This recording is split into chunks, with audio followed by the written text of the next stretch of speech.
September 14th, 1935, 11:17 p.m. Small's Paradise, 135th Street and 7th Avenue. Bumpy Johnson was holding two pairs when the music changed.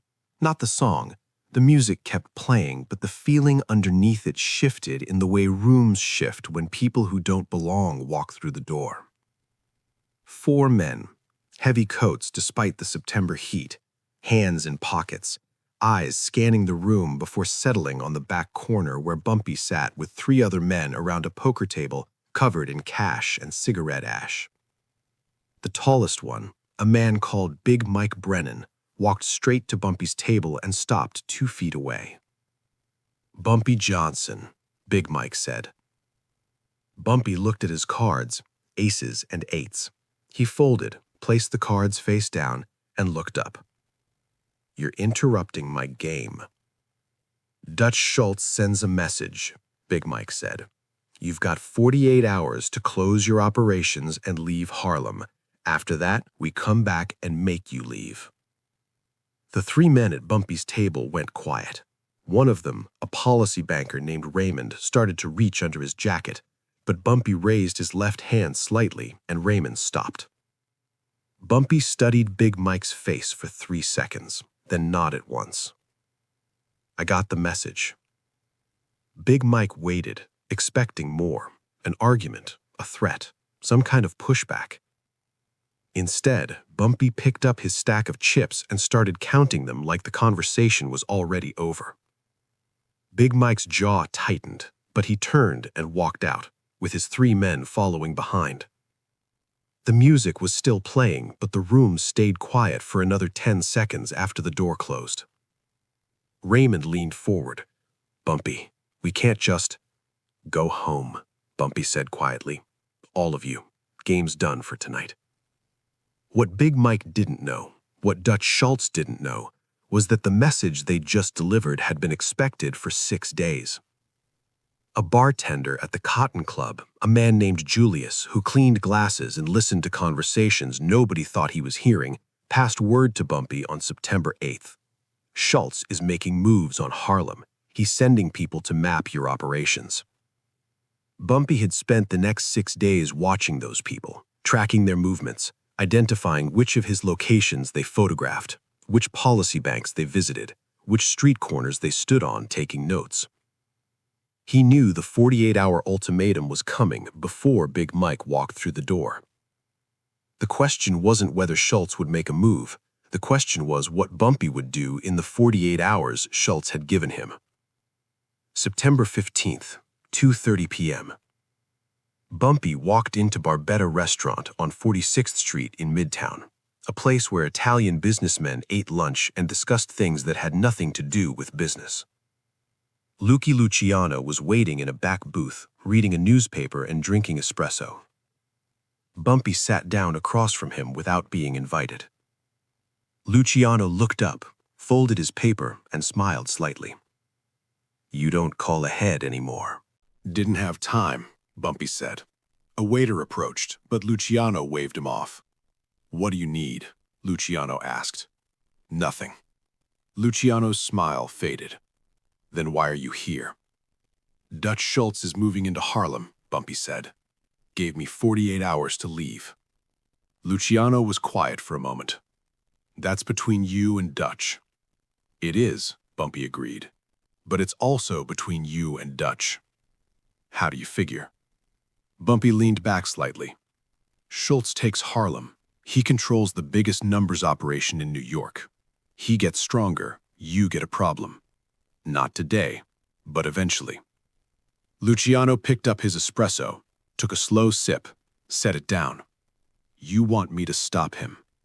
"No," Bumpy said. "I want you to let him know you're watching." The distinction landed exactly as Bumpy intended. Luciano studied Bumpy's face, looking for desperation, for weakness, for anything that suggested this was a man begging for help. He found nothing. "What do I get?" Luciano asked. "Respect," Bumpy said. "I don't work for you. I don't pay you tribute, but I respect your position. And when Schultz sees that you respect my position, He'll understand the situation differently. Luciano was quiet for 15 seconds. I'm not going to war with Dutch over Harlem, Luciano finally said. I'm not asking you to.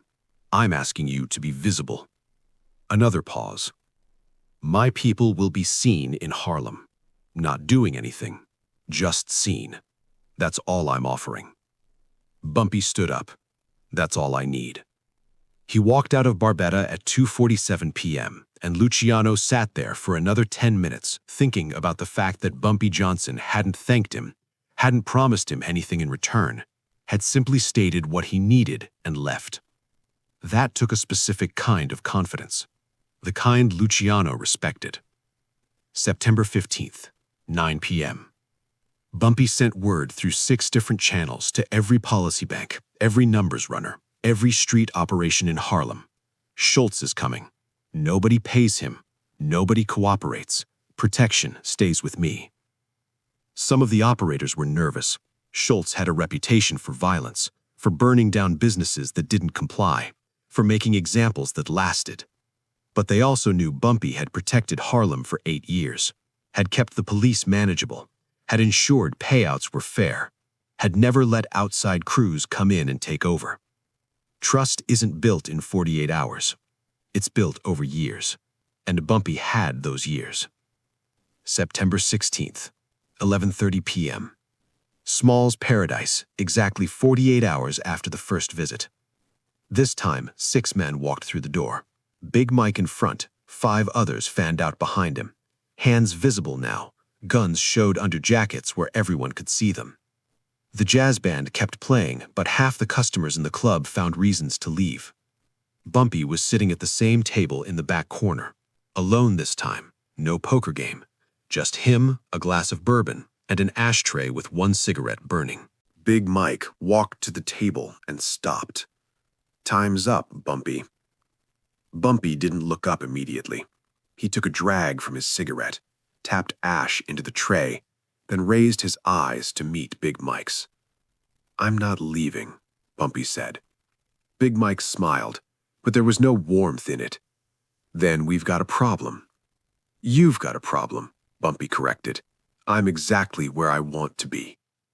You think you can fight Schultz? He's got 50 men. You got what, maybe 20?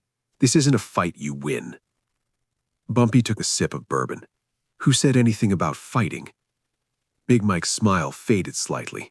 What? I said I'm not leaving. I didn't say I was fighting. Those are 2 different things. Big Mike glanced at his men, then back at Bumpy. You're playing word games. Schultz doesn't care about words. He cares about results. You're either gone or you're dead. Bumpy set his glass down carefully. Here's what I think. I think Schultz sent you here because he believes this is simple. Show up with guns, make threats, Bumpy folds. Clean, easy, done by midnight. He leaned forward slightly. But Schultz didn't tell you everything, did he? Big Mike's expression tightened. What didn't he tell me? He didn't tell you that Luciano's people have been in Harlem for the last 2 days, not doing anything, just watching, just being visible. The room temperature seemed to drop. So what? Big Mike said, but his voice had changed. Luciano's not your protection. He's not, Bumpy agreed, but he's not Schultz's friend either. And if you start a war in Harlem tonight, Luciano's going to see that as Schultz expanding into territory that's been independent, and Luciano doesn't like people expanding without asking. Big Mike was quiet. Bumpy continued, his voice still calm, still measured. But here's the thing, Mike. Schultz didn't tell you any of this. He just told you to come here and make me leave. Which means if this goes wrong, if Luciano decides to make an issue of it, you're the one standing in the room when it happens, not Schultz. Big Mike's hand moved slightly toward his jacket, then stopped. You're bluffing, Big Mike said. Maybe, Bumpy replied. You want to find out? For 5 seconds, nobody moved. Then Big Mike took a step back. This isn't over, Big Mike said. I know, but the next conversation is between me and Schultz, not me and you. Big Mike turned and walked out, his 5 men following behind, and the jazz band played through the entire exit like nothing had happened. September 17th, 10 a.m. Dutch Schultz received two pieces of information within an hour of each other. The first came from Big Mike. Bumpy's not leaving. Says Luciano's watching. Wants to talk to you directly. The second came from one of Schultz's spotters in Harlem. Luciano's people were seen at 3 different locations yesterday. Not doing anything, just standing around. Schultz sat in his office in the Bronx, smoking a cigar and thinking about what those 2 pieces of information meant together. Luciano being visible in Harlem wasn't proof of anything. It could be coincidence. It could be Luciano doing his own business. But it could also be exactly what Bumpy claimed, a signal. And Schultz had been in this game long enough to know that you don't ignore signals from Lucky Luciano. He made a phone call. September 18th, 3 p.m. Bumpy received a message through an intermediary. Schultz wants to meet. Neutral location, just the 2 of you. They met at a diner in the Bronx, a place neither of them controlled, with windows facing the street so both could see if the other brought backup. Schultz was already sitting in a booth when Bumpy arrived. No bodyguards visible, though Bumpy assumed they were close. Bumpy slid into the booth across from him. "You've got nerve," Schultz said. "I'll give you that. You gave me 48 hours. I used them." Schultz smiled, but it was the smile of someone calculating odds. "Luciano's people in Harlem. That you're doing?" "I had a conversation," Bumpy said. "What kind of conversation?"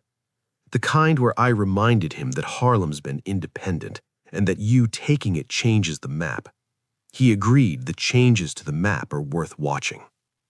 Schultz leaned back. "You think Luciano's going to go to war with me over Harlem?" "No," Bumpy said. "I think Luciano's going to ask questions if a war starts in Harlem, and questions slow things down, make things complicated. You like complicated?" Schultz was quiet. Bumpy continued. "You want Harlem because it's profitable. I understand that. But you've also got problems with the feds, problems with the other families, problems that don't go away just because you control more territory." "So what are you offering?" Schultz asked. "Nothing," Bumpy said. "I'm not offering you anything. I'm telling you what the situation is. Harlem stays independent. You focus on your other operations. Nobody fights. Nobody draws attention." Schultz stubbed out his cigar. "And if I say no?" Schultz asked. "Then you send more men, I make more calls, things get messy, and we both end up worse off than we started." Schultz stared at Bumpy for a long moment. Then he stood up. "I don't like being told what to do," Schultz said. "I'm not telling you what to do," Bumpy replied, still sitting. "I'm telling you what I'm going to do. You decide how you respond." Schultz walked out of the diner without another word. September 20th. Dutch Schultz pulled his people out of Harlem. No announcement, no meeting, just a quiet order to his crew. Focus on the Bronx, focus on the policy banks in the Bronx and Manhattan, leave Harlem alone. When Big Mike asked why, Schultz said, "Because it's not worth the headache." That was the only explanation he gave.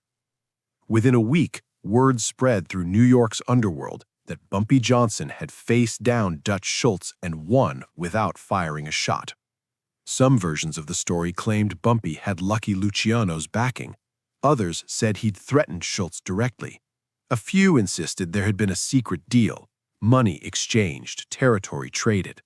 But the people who actually knew what happened, the ones who'd been in the rooms where decisions were made, understood something simpler.